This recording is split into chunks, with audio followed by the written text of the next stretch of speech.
Now, there's obviously a parallel between the two movies. I mean, both stories are about fabricators. Do you think you're drawn to that particular type of character, or is it just a coincidence that you went into Breach from Shattered Glass? I know we did 102 in between, but that's different. I think I'm drawn to movies that are about integrity. I don't think I'm drawn to movies that are about lying, per se, although in this case, both movies are. So your movies it's almost like the movies are about the absence of integrity. Yeah, and I think it may be that I'm afraid that I don't have enough of it, or you see a lot of the world without it. Or I'm sort of bemoaning what I see around in the world, but I don't know. The movies that made me become a writer were always about that type of thematic material. It was always about, the struggle for doing what's right in a world in which doing what's right is not particularly valued. Right. They'll give you a pass most of the time as long as you either are making the money or you don't get in their way. Sure. I mean, in our world, it's very tough to hold on to integrity when integrity can be a handicap.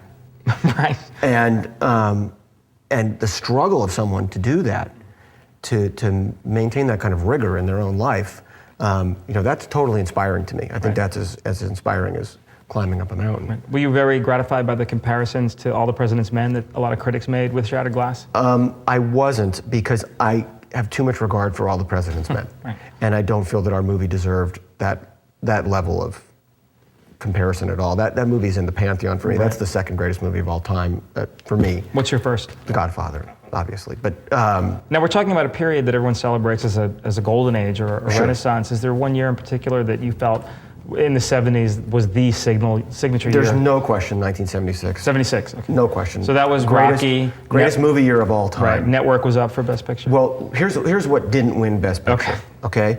Network, All the President's Men, Taxi Driver, Bound for Glory. Wow. They didn't win. That's amazing. It's amazing. Because of Rocky, which, by the way, holds up. Right. Not like you look at it 30 years later and say, they skated one. So these are really the films of 1975, release-wise. Yeah. By far the best movie year ever, and there's nothing close being made today. Nothing close. And I sort of lament that all the time. Right. And do you think it's a function of the times we're living in, that those were times where you could have anti-establishment? It was post-Vietnam, where the wounds were still fresh, plus there was a changing of the guard at the studios? I think there are a lot of factors.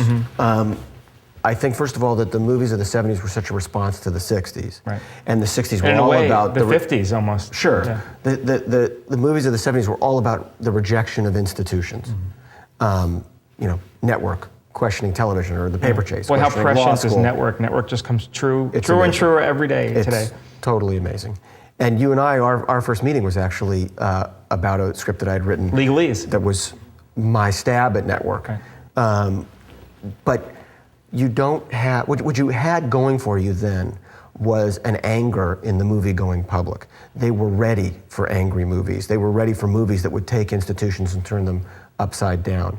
What you have now is a completely bored movie-going public who has been lulled into this completely false sense of security that things are actually okay out there when they so clearly aren't. Yeah, I feel like what makes people angry now is an attack on their self. They only get angry when they feel like they're on the defensive. Absolutely. But not about the things around them. In the 70s, people were angry about Vietnam, and they were angry about the civil rights movement that still hadn't won its greatest victories yet. If you want to make people angry now, you take away their remote control, or tell them that their TiVo is not working, or that their text messaging is down. That really gets people up in arms now, and that's pretty pathetic. So to make movies that are supposed to elicit the popular rage, really tough to do now. I think there's another factor. I don't want to take the studios off the hook here. Sure. As I said, the cost of a movie now is so appalling. $60 million for an average movie, and that's not like a summer tentpole movie. By the time you're done with prints and advertising, that's another $35 million. If you're spending $100 million on a piece of art, you have got to aim that at the masses, and therefore you have to water it down. Plus, I don't think it's insignificant that the studios now are very much a corporate culture. It's not like you're making movies for Robert Evans. There are no mavericks out there anymore. I deal with these guys all the time, and they are now this much of this much of a huge portfolio of a huge company. You know, I mean, is Viacom going to take some great chance on a movie? Right. Or I happen to be very lucky because the movie that we just made at Universal. Is that Breach? It's Breach. Okay. And it's not your typical studio fare. And I'm sort of dazzled that they were willing to roll the dice on that. But even then, they were willing to roll the dice on it only because I could make it for a very reasonable price. Do you find in their heart of hearts, you know, studio executives want a few prestige projects, at least so they can hold their heads up high at dinner parties? Like you were saying, you know, when people asked you what you did and you're a writer and you rattled off some credits, do you think, you know, do they strive a little bit to make things that they can be at a dinner party and say, hey, I backed this movie or I'm proud of this movie? I don't know. I would turn that question around to you because you've been in that position and I haven't. It's my hope that they do. Do you think that's a little bit behind Breach? Yeah, I got really lucky, really lucky. Breach happened because the woman who was the chairman of Universal, Stacy Snyder, liked Shattered Glass a lot. I had known her for years. When Breach fell into my lap, she was the person that I took it to, and she just sort of rolled the dice on me. Because adult drama is the one thing that is so hard to get through that system. It's really hard to get through that system. And as much as you think that it was about my level of hard work, it was really about her courage as a studio executive. And absent that, my hard work would have been for naught. You know, they weren't going to make that movie. Right. It was her. And it was also, happily, the marketing people at Universal who read the script and believed in it and said, okay, with the cast that this guy wants, we're comfortable at this number. Now, how did they get the script? Is that something she facilitated? Absolutely. Absolutely. I mean, again, it's not the days of the studio mavericks of the 70s. If you want to make a movie now in the studio system, the marketing people are going to be involved in that decision from the very beginning. Now, Stacy being Stacy could have made the movie, I think, without their radical enthusiasm, but it certainly would have been tougher. And they were enthusiastic. They were very enthusiastic, and they remain enthusiastic. Right. And the man who has replaced Stacy, or at least taken half of her job, was the head of marketing who facilitated it all the way. What drew you to the story, the Robert Hanssen story? I loved what it was about. Mm-hmm. I thought that in the same way that I could go to the New Republic magazine and learn the political rhythms of that place, that I could go to the FBI and understand what matters. Have they been cooperative in the making of the movie? They were very cooperative, which was shocking to me. But I also thought that there was this chance, it wasn't quite in the draft that I read when it came to me, but there was a chance to take that movie and make it thematically about the idea of lying in the pursuit of truth, which I thought had great irony to it. Mm-hmm. And that's the movie that we set out to make. So you mentioned a draft came to you with Breach. Was there another writer originally? Yes, there were a writing team, Adam Mazur and Bill Rotko. They wrote a draft of the script that was at that point called The 11th Hour. And it was produced by a guy named Bobby Newmeyer, may he rest in peace. Yes. And in that initial meeting, I came in, he was asking me if I wanted to rewrite the script and direct it. And I got lucky because I said to him, I don't think I'm the right writer for this, because what I want to do is pretty radical surgery to it. I want to change something that's pretty fundamental to the storytelling. It will change every scene before it and every change after it, and you may not want that. And he said, no, let's hear it. So I pitched him what eventually became the movie, and he said yes in the room. I don't normally waffle. I generally know what I want to write, what I want to work on, but this one took me 3 months to say yes to. Why was that? Why was that hard? I think I was afraid that it might be thematically a little too close to Shattered Glass. Okay. And I didn't want to look like the one-trick pony that I know myself to be. Right. And at a certain point, you just sort of embrace, okay, this is the only kind of thing I know how to do. Frank Darabont did 2 Stephen King prison movies in a row. Exactly. Right. And there's no shame in it. I mean, it's not like I was trying to do 2 terrible movies in a row. So once I kind of wrapped my brain around the idea that they were thematically close, then I thought, okay, how can you take Breach and sort of make it Shattered Glass's bigger and hopefully more successful brother? And that was the goal. Do you ever utilize past movies as kind of a source of inspiration? And was there any All the time. Was there anything not lifted but kind of inspired by All the President's Men that influenced some of Shattered Glass? First of all, I'm not inspired by it. I mean, Right. I just You're steal. in awe of it. Okay. No, I just steal. Oh, you steal. I have no problem doing it at all. At home, my computer monitor sits on top of 2 screenplays, so it'll be elevated a little bit, and that's Casablanca and Chinatown. Right. And the hope is that genius by osmosis will just seep into my computer, Right. despite my best efforts. I'm constantly thinking about what works in other movies. You and I actually just had a meeting a couple weeks ago on a project which was totally kicked off by all that jazz Yes. for me, where I wasn't looking to lift anything in terms of the story. It was the cutting pattern of that movie, Right. the rhythm of that movie, or the darkness of that movie. Right. In this particular case, you have to know what it is that you do and what it is that you do badly. Right. I knew that there were certain things I shouldn't do with a script like Breach or a movie like Breach. I'm not a thriller writer. I'm not a thriller director, that's for sure. Right. I don't have that level of craft. So I had to find movies that were just sort of character drama that I could understand. Mm-hmm. Not so much to duplicate, right. but to learn from. Now, you've done originals, you've adapted true life stories, you adapted the John Katzenbach novel, Hart's War. Is that a different challenge from adapting a true life story or working off an article or writing an original? How is adapting a novel differently? Well, this is a painful admission for me, but I adapted Hart's War without ever reading that novel. Excellent. Ever. By the time it came to me, 3 other writers had been on that movie. Oh, so you were working off I was working on okay. screenplays. It doesn't matter what's in the novel once right. it gets to that point. The studio has poured a lot of money into those scripts, right. and the scripts aren't working, and it's your job to come in there and calm everybody down.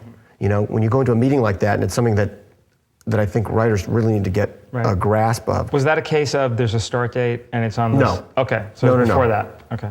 No, they were nowhere near a green light. The script did not work. Right. And what you have to do when you walk into a room like that, you're dealing with the studio president and a VP and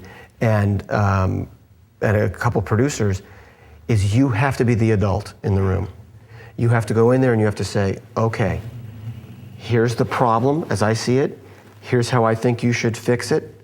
I know how to do it. Right. Don't worry. And what you find is that they give up all the power to you in that moment because they're all freaking out. Please tell me it's going to be okay. They just want to know it's going to be okay. Right. And it's one of the rare times as a writer where you have any power, you have any juice at all. It's in that room just for that meeting. And by the way, it goes away. The second they hire you, you right. have no juice, no power whatsoever. But in that moment, you can sort of seize control of the process. Have you ever thought about saying, I know how to fix this, but I'm not going to? And let that be a lesson to you. No, there's enough abject cruelty in this business. I don't want to contribute anymore. So that's interesting. You didn't feel like there was anything in the book that might have been helpful to you in your rewriting endeavors? Well, there was a producer on that movie named David Foster who was constantly sending me clips from the book, saying, how about this, how about that? And the truth is that while I deeply admire Katzenbach, and really admire his father, Nicholas Katzenbach, who had worked in the Johnson administration and had been a prisoner of war in World War II, which was the inspiration for the book. Okay. The truth is that it didn't matter what was in that book. What mattered was what's going to make the best movie. Right. And for me, the second I took that job, it was research. It was reading everything I could about World War II and the American prisoner of war experience in World War II, a lot of Stephen Ambrose stuff. Right. Because the reason that I did that movie was that was going to be my tip of the cap to the men who served in that war. Okay. That was going to be my open love letter. Very personal reason to take that job. Absolutely. And I had a big debate with myself about whether or not I was going to do that job because I thought, how dare I? I never had to do anything like that in my life. I never had to be in the Army at all, much less be in the Army in World War II when literally the fate of the free world is on the line. And these guys went and suffered and sacrificed and never bitched. Yeah. Something that our generation today would have no idea how to do. I mean, God bless those guys that are in Iraq And I can't believe their level of sacrifice. But if you had to do a draft today, and this generation had to go take the beaches of Normandy. Right, Canada would swell to 3 times its normal size. Forget it, it's not gonna happen. So that's why I did that movie, and it had less to do with the book than it had to do with learning as much as I could about the men of the Allied forces in World War II and trying to write their story. Right. Is that one of the best things about being a writer, that you get to take a visit through a whole different life or world and then learn everything about that world? It is for me. I love research-driven scripts. I don't know that I'm ever going to do one that's not that way. Right. Now, the downside is you do a project like 102 Minutes, which is this unbelievably gripping reconstruction of events inside the Twin Towers on 9/11. That's not fun research. Right. That's awful. Right. And did you take any comfort in the fact that ultimately it's about 12,000 people getting out as opposed to 14,000 getting killed? You know, it was really a success story in terms of how those people got themselves out. And in the end, it's as happy an ending as you can have in a horrible incident like that. But so many people survived that day because of their own humanity. Sure. And I know that that's what makes the movie makeable. And I know that that's how the movie will have to be sold. And that's right, by the way. But for me, what that movie was about was the idea that courage is contagious. Okay.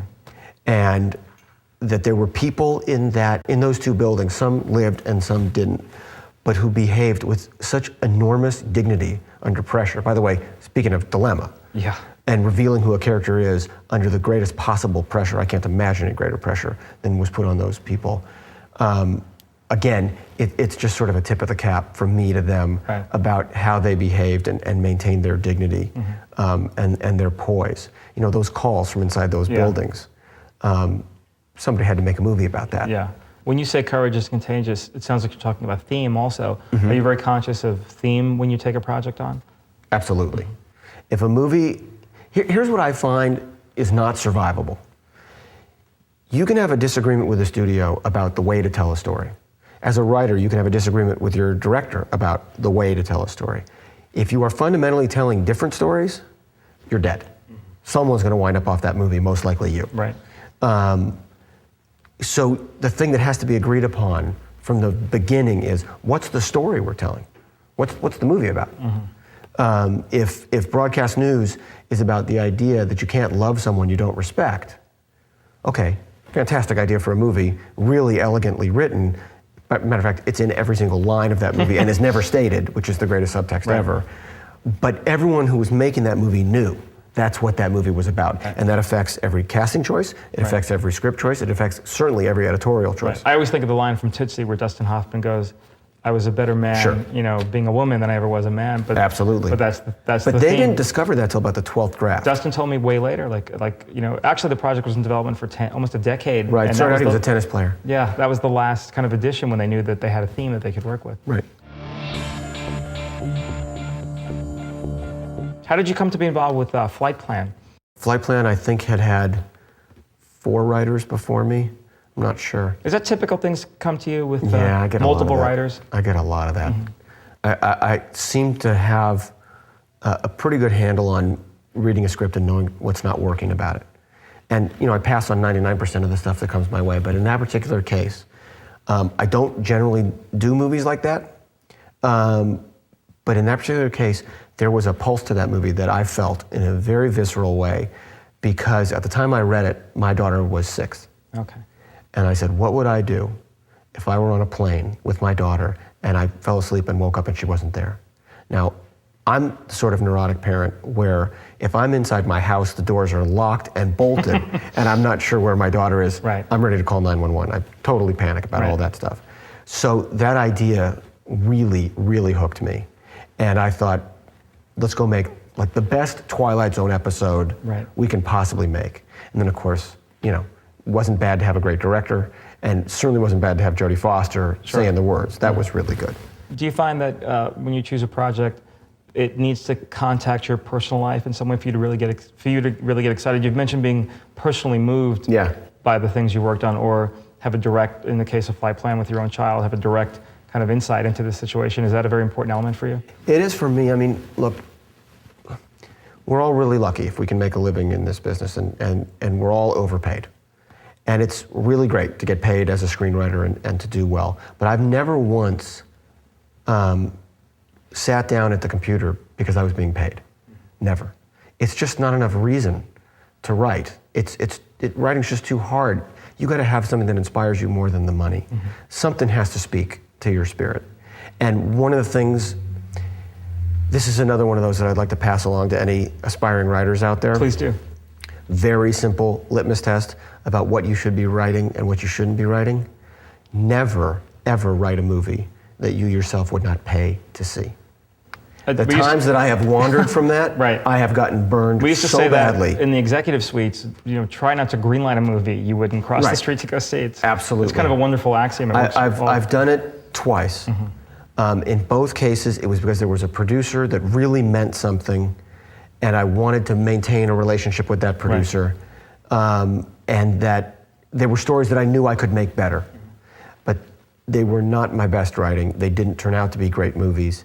And I have to bear a large part of the responsibility for that, because somewhere out there was a writer who would have been totally inspired to see that movie because they love that genre, and that's who should have been taking the payday there. What are your considerations when you're weighing whether or not to take a rewrite assignment, when something comes to you like Flightplan and you're being asked to fix something? Again, it goes back to, do I think I can make it better? Right. Is it a world that I think I can write about with any sort of authenticity? And is it a movie that excites me? Now, again, the other variable that flies in there is, are these people that I want to work with, are they people who are going to make me a better writer, or are they going to push me? Right. Because I have to be around that, always. Do screenwriters have the power to protect their own work? Can No. you get to that place, or really? No. No. No. Right. No. I've had very good relationships with the directors that I've written for, and they have found that it's in their best interest to keep me around, and to keep me around through editing. Right. Because they know that I'm not there to try to protect my screenplay. I'm there to try to make the movie as good as it can possibly be. And in the movies that I've worked on, when those movies have needed reshoots, I've been the guy to write those reshoots because I've stuck around. It's extremely useful, in my case, it has been, to be the child of divorced parents and to know how to manage a lot of personalities right. that may be at odds with one another. That's helped me a lot in my screenwriting career because I'm not bad in a room, right. dealing with the director who may want one thing, the producer who may want something else in the studio that may want a third thing, and having them all believe that I can help them get there. Right. That's how you tread water and stay on a project when it is very easy and fashionable for them to just hit the eject button and bring in someone else. After Breach, what's next for you? What's coming up? I'm not totally sure. There's something that I want to write desperately. To direct eventually? Yeah. Okay. And I actually have a meeting about it this week, and I hope to set that up. Do you think you'll be doing more and more writing for yourself to direct and not just writing? No, I'd like to keep doing one and Gotcha. then another. I didn't get into this business to direct. I got into this business to work with great directors, and I am not a great director. So it would be stupid of me to limit myself to working only with me. I'd rather go write a movie for Peter Weir. Right. I'd like to write a movie for Ang Lee. It's just, you still get excited about the prospect of working with directors you're doing. Oh, yeah. Oh, they're better than I am. So, of course, I'm going to be excited to work with them. They're going to make me a better writer. I got in this because I valued writing, right. and I want to have my name on a great screenplay. Great. And if a great director will help me get there faster than directing myself, great. Great.